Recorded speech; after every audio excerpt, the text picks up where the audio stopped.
All right, folks, the time has come. So I'm going to show you two different ways to do our foundation, to apply the foundation. So I'll do literally half my face one way and half my face the other way. So just real quick, I am going to put a little bit of the concealer on the top of my hand. So I use one on the concealer. And then just dab. It takes very, very little of the concealer and the foundation because they are pretty highly pigmented, where other brands are about 18 to 23% pigmented. Ours are 50% pigmented. So a little bit goes a really long way, you guys. And then I'm just gonna put some. So I'm using the concealer on my eyelids as a primer. And that's just gonna help it really stay all day long and make the colors pop. You can put this on with a concealer brush. I choose my fingers. It's easier that way for me.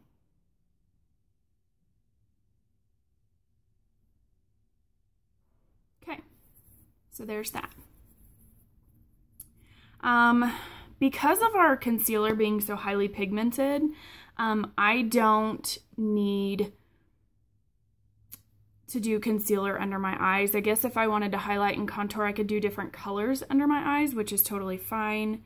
But I use Olive One.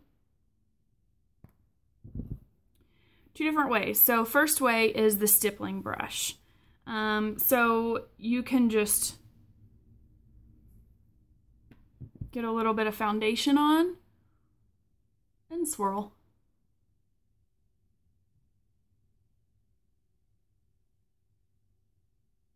My hair today, it's got a mind of its own. So depending on the amount of coverage that you want, you can do, you know, a little bit. Some people like medium to heavy coverage, depending on if I have red undertones, so that determines the amount of coverage that I personally use. Red and actually blue undertones. So just swirl, swirl, swirl. Make sure you get in all the cracks and crevices. And this stuff is so phenomenal that I literally feel like I have nothing on my face.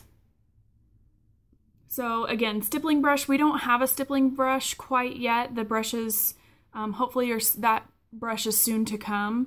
Otherwise, I got this one at Target. It's an e.l.f. stippling brush. It was like $4. So you could totally use that. And of course, make sure you go down.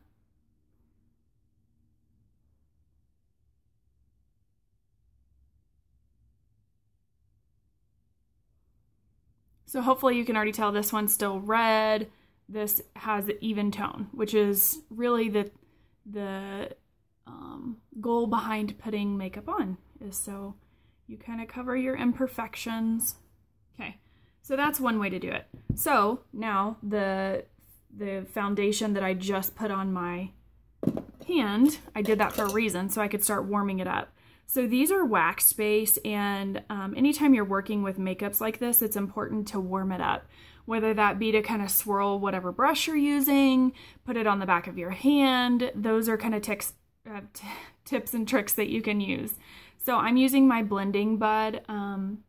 We have some through Limelight. And you get it a little wet. And you just tap and roll. So tap and roll, tap and roll. And the reason you get it a little bit wet, the sponge a little bit wet, is it makes the foundation a little bit more workable.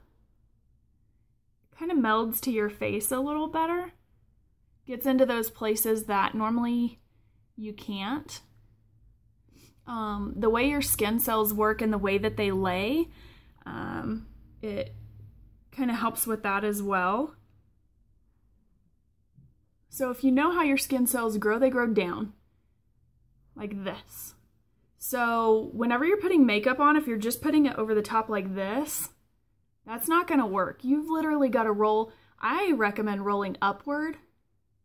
And that's because you're really gonna get under, if you have any dead skin cells that you maybe didn't get off with the scrub that you used, or with the little shower brush that you use, it's certainly important to make sure you roll it on so you can cover all those areas.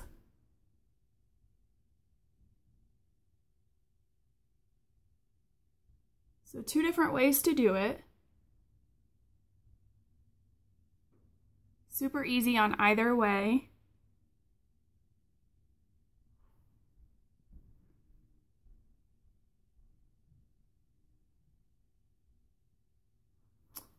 So, coverage done.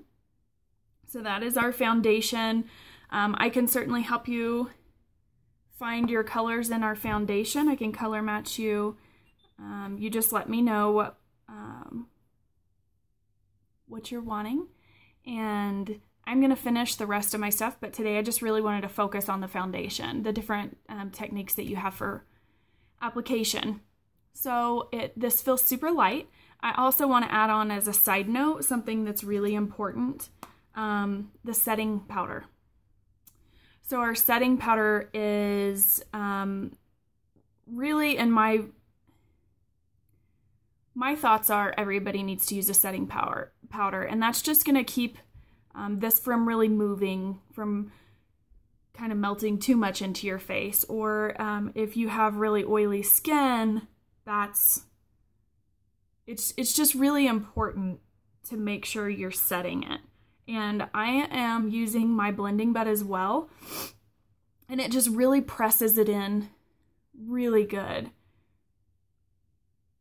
So I'm just going to go through and finish that out, but I just wanted to show you that it's super important. I don't know if you can tell, but this has a more matte look than this side. This side has a little bit more maybe glisten to it, if you will. And if the glisten is what you're going for, kind of the real nourished skin look, then what you want to do is use the Must Do Under, and I'll go over that in a different video, my routine with my skincare, but that's part of it. So I use that before I use my moisturizer. And you can also mix it with your foundation, which certainly helps as well. That gives it that sun-kissed look. So I hope you guys enjoyed. I'm going to finish doing my face, and I will keep on with the videos, guys. Have a good day.